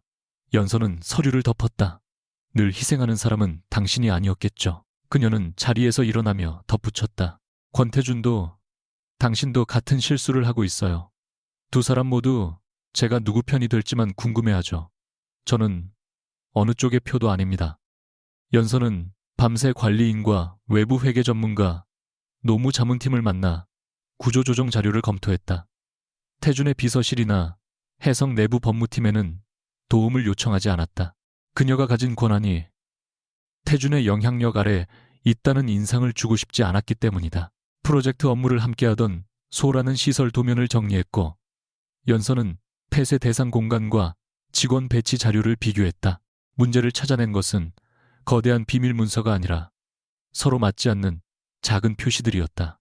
같은 건물인데도 재무문서와 운영도면에서 명칭이 달랐고 직원 수가 유지된다고 적힌 시설의 출입 동선은 이미 폐쇄 후 매각을 기준으로 수정되어 있었다.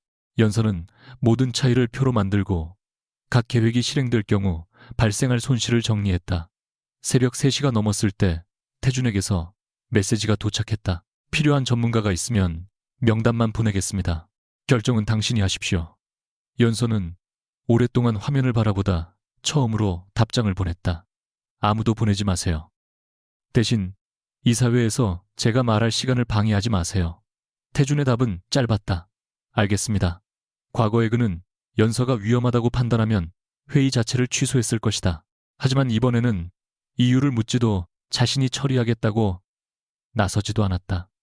연서는 그 변화가 진심인지 두려움에서 나온 일시적 후퇴인지 확신할 수 없었다. 다만 자신이 선택한 일을 끝까지 책임지기로 했다.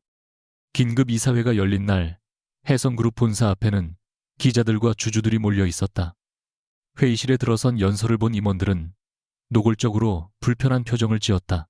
누군가는 한동철의 딸이 회사 경영을 좌우하게 됐다며 비웃었고, 다른 사람은 계약 결혼으로 얻은 권한은 도덕적 정당성이 없다고 말했다. 연서는 중앙좌석에 앉지 않고 독립관리인 옆에 자리를 잡았다. 태준은 대표이사석에, 승재는 맞은편에 앉아 있었다. 회의가 시작되자 승재는 태준이 사적 감정으로 혼인을 조작해 그룹의 신뢰를 훼손했다며 해임안을 상정했다. 태준은 변명하지 않았다. 그는 자리에서 일어나 혼인 과정에서 상대에게 중요한 사실을 숨겼고 그 책임은 제게 있습니다. 라고 인정했다. 회의실이 술렁였다. 승재는 승기를 잡았다고 생각하며 구조조정안 통과를 요구했다. 그때 연서가 발언권을 요청했다. 저는 권태준 대표를 보호하기 위해 이 자리에 온 것이 아닙니다. 그가 저에게 한 행동을 용서한 적도 없습니다. 그녀는 화면에 시설 도면과 재무자료를 나란히 띄웠다.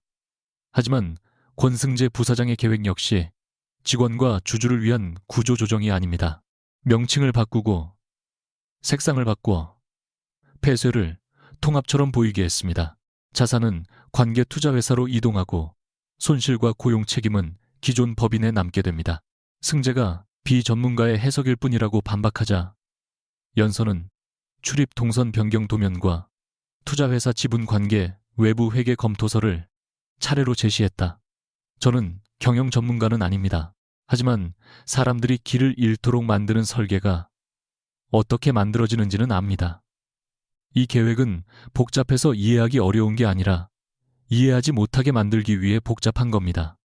승재는 얼굴이 굳은 채 태준을 바라보았다. 숙부님이 자료를 넘겼군요. 태준이 입을 열기 전에 연서가 단호하게 말했다. 그 사람에게서 받은 건 없습니다. 당신이 감춘 표시들이 서로 맞지 않았어요. 독립관리인은 외부 검토 결과를 근거로 구조조정안 중단과 특별감사를 제안했다. 연서는 자신에게 위임된 의결권을 그 안건에 사용했다. 태준 역시 찬성표를 던졌다. 몇몇 임원이 승재 편에서 이탈하면서 계획은 부결되었고 특별감사가 통과되었다. 승재는 손을 떨면서도 끝까지 자리를 지키려 했다. 당신은 숙부님에게 이용당하고도 결국 그를 살렸습니다. 연서는 고개를 저었다. 제가 살린 건 이 회사에서 일하는 사람들의 자리예요. 권태준 대표는 자기 행동에 따로 책임져야 합니다. 이어 그녀는 태준의 혼인 조작과 내부 자원 사용 여부를 조사할 독립윤리위원회 설치에도 찬성했다. 태준은 그녀를 바라보았지만 서운함이나 분노를 보이지 않았다. 오히려 아주 작게 고개를 숙였다. 연서는 마지막 안건으로 최고 경영자 개인의 혼인이나 가족관계가 경영권 승계 조건에 영향을 주지 못하도록 정관을 개정하고 후계자 선임 절차에 외부 위원을 포함하자고 제안했다. 명숙 회장을 비롯한 가족 누구도 다시 결혼을 거래 수단으로 사용할 수 없게 만들려는 조치였다. 투표가 끝났을 때 연서는 누구의 편도 들지 않았지만 누구보다 큰 변화를 만들어냈다. 회의실을 나서려던 연서 앞을 한동철이 막아섰다. 그는 주주 자격도 없으면서 친분을 이용해 본사 안으로 들어와 있었다. 딸이 막대한 의결권을 행사했다는 소식을 들은 그의 얼굴에는 부끄러움보다 탐욕이 먼저 떠올라 있었다. 연서야, 우리 회사부터 살려야 한다. 해성건설 계약 하나만 연결하면 돼. 네가 가진 표면 아무도 거절 못해. 연서는 피곤한 눈으로 아버지를 바라보았다. 제 표가 아니에요. 임시로 맡은 책임이에요. 말장난하지 마. 네가 마음만 먹으면 우리 빚은 하루 만에 해결돼. 아버지가 만든 빚이에요. 내가 누구 때문에 회사를 키웠는데 저 때문이라고 말하지 마세요. 제 이름을 핑계로 욕심을 키운 건 아버지예요. 한동철은 주변 시선을 의식하며 목소리를 낮췄다. 아버지를 망하게 둘 셈이냐? 연서는 흔들리지 않았다. 회사를 정리하든 채권자와 협의하든 아버지가 직접 책임지세요. 저는 직원들의 체불임금 문제를 해결하는 합법적인 절차에는 협조하겠지만 아버지 지분과 체면을 지키기 위해 해성에 돈을 쓰지는 않을 거예요. 한동철이 팔을 뻗으려 하자 연서는 스스로 한 걸음 물러나 거리를 만들었다. 이번에는 태준이 끼어들기를 기다리지 않았다. 또 제 몸에 손대면 신고할 겁니다. 딸의 단호한 눈빛 앞에서 한동철의 손이 허공에서 멈췄다. 그는 태준을 향해 도움을 구하려 했지만 태준은 차갑게 말했다. 한연서 씨가 내린 결정입니다. 저도 바꾸지 않을 겁니다. 연서는 그 말을 듣고 잠시 태준을 바라보았다. 처음으로 그는 그녀를 대신해 결정하지 않고 그녀의 결정을 지지하고 있었다. 모든 사람이 떠난 뒤 승재는 빈 회의실에 홀로 남아 있었다. 연서가 자료를 챙기러 돌아오자 그는 창가에 서서 서울을 내려다보고 있었다. 어머니는 오늘 일이 끝나면 나를 아들로도 보지 않을 겁니다. 그의 목소리에는 처음으로 조롱이 없었다. 연서는 가까이 다가가지 않은 채 말했다. 그게 두려워서 다른 사람들의 삶을 무너뜨렸어요. 당신은 이해 못합니다. 나는 실패하면 아무것도 아니었어요. 저도 가족에게 쓸모가 없어지면 버려질 거라고 배웠어요. 승재가 돌아보았다. 연서는 차분하게 말을 이었다. 그래서 한동안은 그들이 원하는 사람이 되려고 했죠. 하지만 누군가가 내 가치를 인정하지 않는다고 해서 다른 사람의 삶을 빼앗을 권리가 생기지는 않아요. 승재는 쓴 웃음을 지었다. 숙부님을 용서할 겁니까? 아니요. 적어도 지금은요. 그런데 왜 그를 완전히 끌어내리지 않았죠?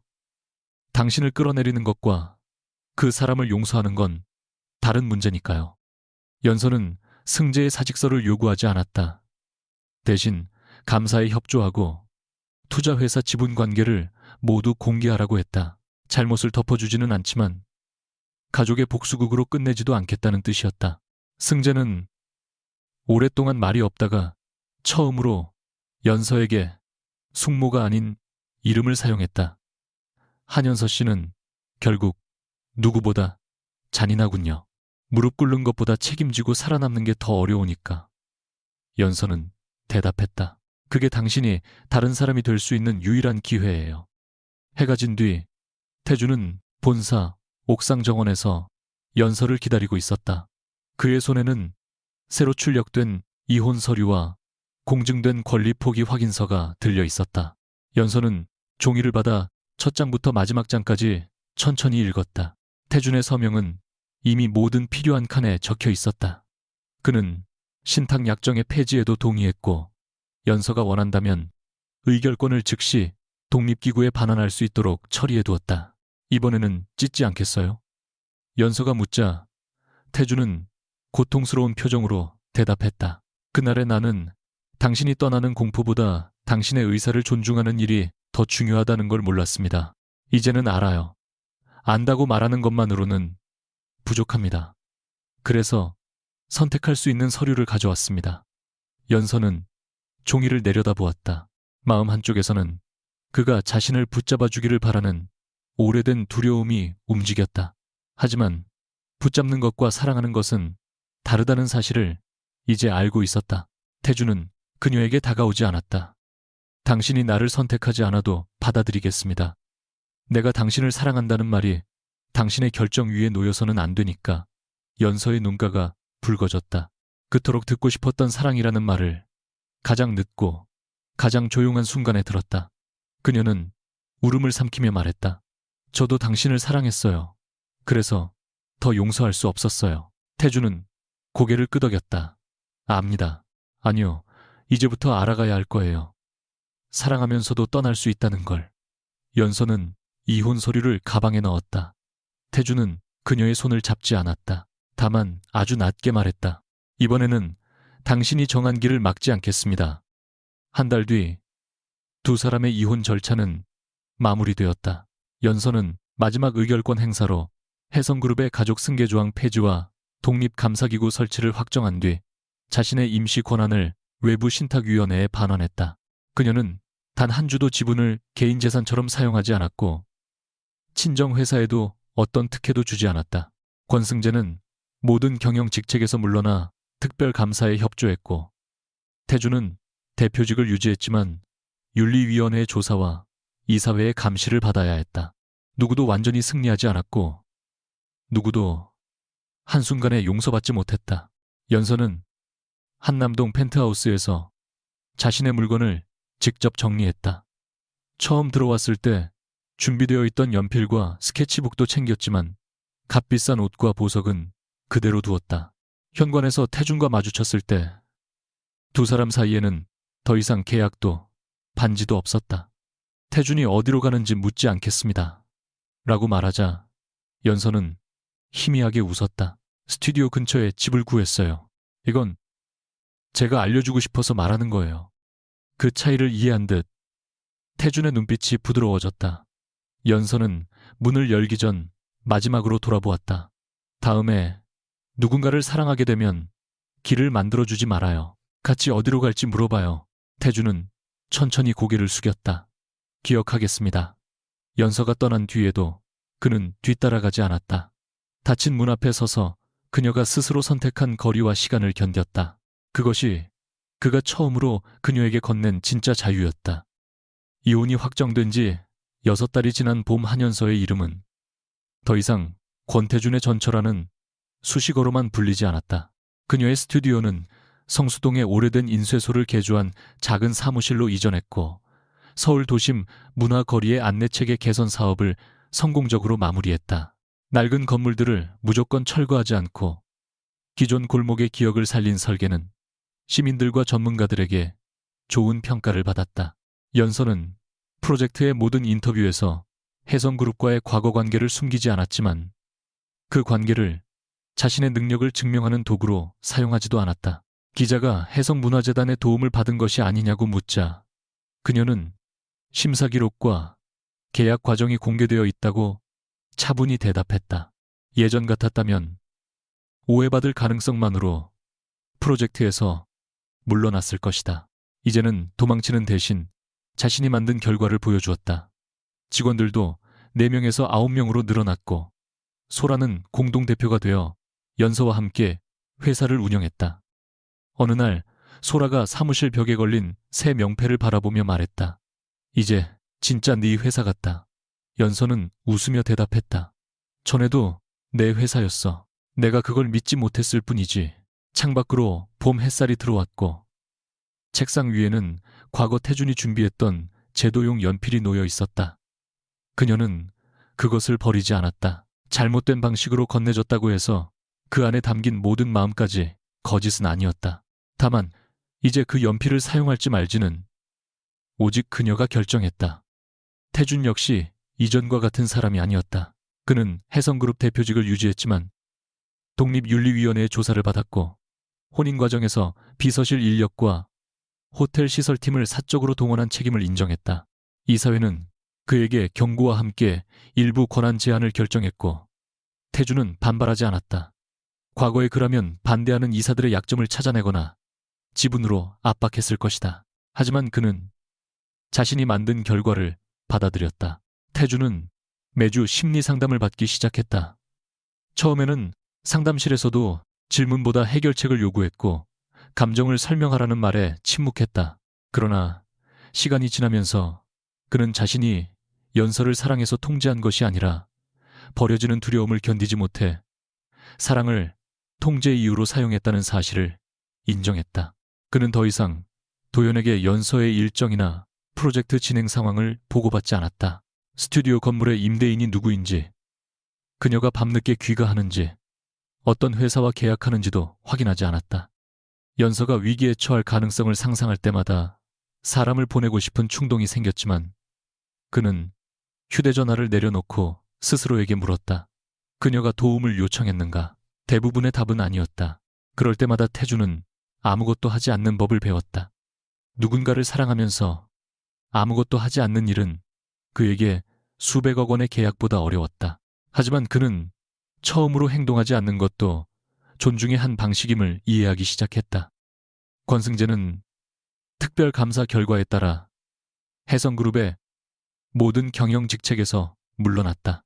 관계투자회사를 통해 계열사 자산을 이전하려 했던 계획은 중단되었고 관련 손실에 대한 민사 책임도 져야 했다. 그는 해외로 도망치거나 가족의 힘으로 조사를 막지 않았다. 어머니는 그를 가문의 수치라고 비난했고 명숙 역시 한동안 만나주지 않았다. 과거였다면 승재는 다시 인정받기 위해 더 위험한 선택을 했을 것이다. 그러나 그는 처음으로 자신이 회장이 되지 않아도 살아남을 수 있는 사람인지 확인해야 했다. 승재는 혜성의 이름이 없는 작은 기업 회생자문회사에서 무급으로 일하기 시작했다. 자신이 폐쇄하려 했던 지역 시설들의 고용 조정 과정에도 참여해 직원들과 직접 마주했다. 그들은 그의 사정을 이해해주지 않았고 쉽게 용서하지도 않았다. 승재는 변명 대신 기록하고 사과했다. 어느 날 연서에게 짧은 편지가 도착했다. 그는 자신이 한 일을 후회한다는 문장보다 자신이 왜 그런 사람이 되었는지 이해하는데 너무 많은 타인의 삶을 희생시켰다고 적었다. 연서는 답장을 오래 고민하다 단 한 줄만 보냈다. 책임을 견디는 동안 다른 사람이 되기를 바랍니다. 그것은 용서도 화해도 아니었다.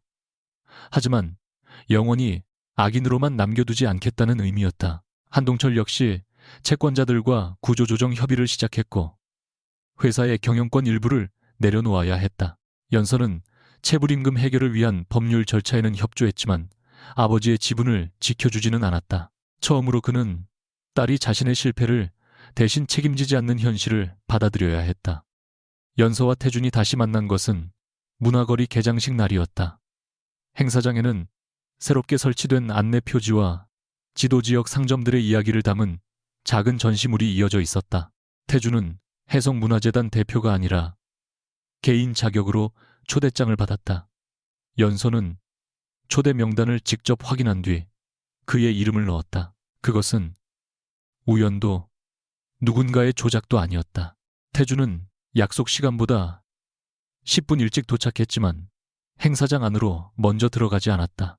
입구에서 연서를 발견한 그는 멀리서 고개만 숙였다. 연서가 다가와 오래 기다렸어요 라고 묻자 태준은 초대받은 사람은 기다릴 수 있습니다 라고 답했다. 예전 같으면 그는 행사 동선을 미리 확인하고 경호팀을 배치하고 연서에게 가장 좋은 자리를 마련했을 것이다. 그러나 그날 그는 다른 관람객들과 같은 줄에 서서 그녀의 설명을 들었다. 연서는 오래된 골목에서 사람들이 길을 잃지 않도록 표지판을 설치했지만 일부 갈림길에는 방향을 하나만 지정하지 않았다고 설명했다. 이 공간은 목적지에 빨리 도착하는 것보다 각자가 원하는 길을 발견하는 게 중요해요. 태주는 그 말을 들으며 희미하게 웃었다. 행사가 끝난 뒤 두 사람은 근처 카페에 마주 앉았다. 몇 달 만의 대화였지만 이상할 만큼 조용했다. 태주는 안부를 묻기 전에 먼저 말했다. 사과해야 할 것들이 있습니다. 한꺼번에 용서받으려는 사과는 아닙니다. 당신이 기억할 필요가 없도록 내가 기억하려는 사과입니다. 태주는 변명 없이 자신이 한 일을 하나씩 말했다. 그는 번호판을 바꾸고 승재를 다른 방으로 이동시켰으며 연서의 정보를 조사하고도 처음 만난 척했다고 인정했다. 그녀가 합의서를 충분히 읽지 못하도록 서두른 것과 백합 알레르기와 오치수를 미리 알아낸 행동이 배려가 아니라 감시처럼 느껴질 수 있었다고 말했다. 무엇보다 이혼 서류를 찢고 내 사람이라고 선언한 순간 연서의 의사를 자신의 공포보다 아래에 두었다고 인정했다. 당신을 구했다는 생각으로 내가 무엇을 해도 된다고 믿었습니다. 하지만 9회 전 나를 구한 사람에게 내가 해야 했던 일은 빚을 갚는 게 아니라 그 사람이 어떤 삶을 원하는지 묻는 것이었습니다. 태주는 그녀에게 돌아와 달라고 요구하지 않았다. 다시 시작할 기회를 달라는 말조차 하지 않았다. 그래서 연서는 처음으로 그 사과를 방어하지 않고 들을 수 있었다. 저도 미안한 게 있어요. 그녀가 말하자 태준이 고개를 들었다. 당신이 잘못한 일과 별개로 저는 늘 떠나는 걸 가장 먼저 선택했어요. 물어보면 버림받을까봐 제가 먼저 관계를 끝냈죠. 그게 자존심이라고 생각했지만 사실은 두려움이었어요. 태주는 단호하게 말했다. 당신이 떠난 건 내 행동 때문입니다. 그 책임을 나누지 않아도 됩니다. 연서는 고개를 저었다. 책임을 나누려는 게 아니에요. 다음에는 같은 방식으로 사랑하지 않겠다는 말이에요. 다음이라는 단어에 태준의 눈빛이 흔들렸지만 그는 의미를 단정하지 않았다. 그 다음에 내가 포함되어 있습니까? 연서는 잠시 창밖을 바라보다 대답했다. 그건 앞으로 당신이 어떻게 묻는지에 달렸어요. 두 사람은 곧바로 재결합하지 않았다. 연서는 다시 만남을 시작하자고 제안하면서도 분명한 조건을 말했다. 태주는 그녀의 일정을 비서에게 묻지 않고 직접 연락해야 했고 답장이 없으면 기다려야 했다. 문제를 발견해도 해결하기 전에 도움이 필요한지 물어야 했다. 연서가 관계를 끝내고 싶을 때 말없이 사라지지 말고 직접 알려달라는 것이었다. 그들은 결혼했던 부부가 아니라 처음 만나는 연인처럼 식사를 하고 영화를 보고 한강을 걸었다. 태주는 값비싼 레스토랑을 통째로 빌리는 대신 연서가 고른 작은 국수집 앞에서 줄을 섰다. 연서가 빵을 좋아한다는 이유로 가게가 있는 건물을 사려던 계획도 취소했다. 어느 날 빵집이 재개발로 문을 닫을 수 있다는 소식을 듣고 그는 습관처럼 건물 매입을 검토했다가 연서에게 먼저 물었다. 내가 도울 수 있는 방법을 알아봐도 됩니까? 연서는 웃으며 지역 상인 지원 사업을 함께 조사하자고 했다. 태주는 돈으로 건물을 소유하는 대신 연서와 서류를 검토하고 상인들의 의견을 들었다. 문제를 해결하는 속도는 느렸지만 처음으로 두 사람의 결정이 같은 방향에서 시작되었다. 연서도 불안할 때 혼자 결론을 내리지 않았다. 태준이 며칠 동안 연락이 뜸했을 때 그가 마음을 바꿨다고 단정하지 않고 직접 이유를 물었다. 태준은 해외 투자자와의 협상 중이었다며 미안하다고 말했다. 아주 평범한 대화였지만 두 사람에게는 과거의 상처를 거스르는 용기가 필요했다. 1년이 지난 어느 저녁, 태준은 연서에게 해송호텔 라운지에서 만나자고 했다. 연서는 메시지를 읽고 한동안 웃었다. 그곳은 두 사람의 결혼이 시작된 장소이자 신뢰가 처음부터 조작된 장소였다. 호텔에 도착한 연서는 예전의 17번 자리도 71번 자리도 아닌 중앙의 작은 테이블로 안내받았다. 테이블 위에는 번호판이 없었다. 변호사도 증인도 반지도 없었다. 태주는 평범한 셔츠 차림으로 앉아 있었고 앞에는 커피 2잔과 흰 종이 한 장만 놓여 있었다. 연서가 자리에 앉으며 물었다. 이번에도 뭔가 준비했어요. 태주는 종이를 그녀 쪽으로 밀었다. 아무 글자도 없는 빈 종이였다. 이번에는 아무것도 정하지 않았습니다. 정말요. 당신이 오지 않을 가능성도 생각했습니다. 그래도 다른 사람을 보내거나 이유를 알아보지 않으려고 했습니다. 연서는 종이를 손끝으로 눌렀다. 그래서 저를 왜 불렀어요? 태주는 긴장한 듯 손을 맞잡았다. 수많은 사람 앞에서 기업의 운명을 결정하던 남자가 한 문장을 꺼내는데 오랜 시간이 걸렸다. 다시 결혼하자는 말을 하고 싶었습니다. 하지만 내가 원하는 결론을 먼저 말하면 예전과 같아질까봐 묻고 싶습니다. 그는 연서를 바라보며 천천히 말했다. 당신은 앞으로 나와 어떤 관계를 선택하고 싶습니까? 연서는 그 질문을 듣는 순간 눈시울이 뜨거워졌다. 그는 처음으로 자신이 설계한 길을 보여주지 않고 그녀가 원하는 방향을 물었다. 연서는 가방에서 펜을 꺼내 빈 종이 맨 위에 자신의 이름을 썼다. 그리고 그 아래에 한 문장을 적었다. 서로의 선택을 대신하지 말 것. 태주는 문장을 읽고 조심스럽게 물었다. 이건 결혼에 동의한다는 뜻입니까? 연서는 웃었다. 아직 아니에요. 조건을 같이 써야죠. 두 사람은 오랫동안 종이 위에 약속을 적었다. 화가 나도 상대의 말을 끝까지 들을 것. 보호라는 이유로 정보를 숨기지 말 것. 혼자 감당하려 하지 말고 도움이 필요하다고 말할 것. 가족의 떠날 자유를 인정하되 떠나기 전에 대화할 기회를 줄 것. 마지막으로 태준이 천천히 한 문장을 적었다. 사랑을 증명하기 위해 상대를 소유하지 말 것. 연서는 그 문장을 읽고 그의 손 위에 자신의 손을 올렸다. 이번에는 태준이 먼저 잡지 않았다. 연서가 손가락을 맞물리자 그제야 그는 조심스럽게 힘을 주었다. 이번에는 제가 선택할게요. 연서가 말했다.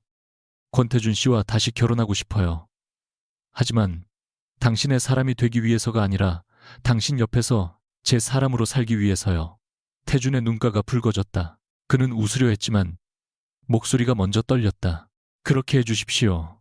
명령처럼 들려요. 연서가 장난스럽게 말하자 태준은 숨을 고르고 다시 말했다. 그렇게 살아줄 수 있습니까? 연서는 고개를 끄덕였다. 네, 당신도 그렇게 살아요. 두 사람은 며칠 뒤 조용히 혼인신고를 했다. 이번에는 어떤 상속 조건도 가족의 압박도 기자의 카메라도 없었다. 증인은 소라와 도현이었다. 도현은 서류를 건네며 예전처럼 사모님이라고 부르려다 멈췄고 연서가 웃으며 이번에는 괜찮아요. 제가 선택했으니까요. 라고 말하자 안도한 얼굴로 고개를 숙였다. 명숙은 두 사람의 재혼을 막지 않았다. 그녀는 혜성과의 혼인과 승계가 더 이상 거래되지 않도록 개정된 정관에 직접 서명했고 연서에게 값비싼 보석 대신 오래된 나무 상자를 건넸다. 상자 안에는 태준이 어린 시절 가족과 찍은 사진들이 들어있었다. 명숙은 이 아이는 가진 걸 지키는 법만 배웠지 사람을 믿는 법은 배우지 못했다고 말했다. 연서는 상자를 받으면서도 태준을 자신이 고쳐야 할 사람으로 생각하지 않았다. 변화는 그가 선택할 몫이었다. 신혼집 역시 태준 혼자 준비하지 않았다. 두 사람은 함께 집을 둘러보고 각자의 작업실과 혼자 있을 공간을 정했다. 거실 벽에는 연서가 직접 디자인한 작은 황동 표지판을 달았다.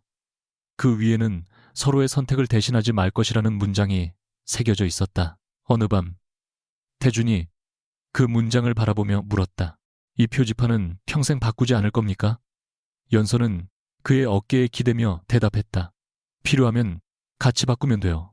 중요한 건 누가 몰래 번호를 바꾸지 않는 거니까. 태준은 낮게 웃었다. 처음 두 사람을 만나게 한 것은 조작된 번호판이었지만 그들을 다시 부부로 만든 것은 누구도 대신 쓰지 않은 선택이었다.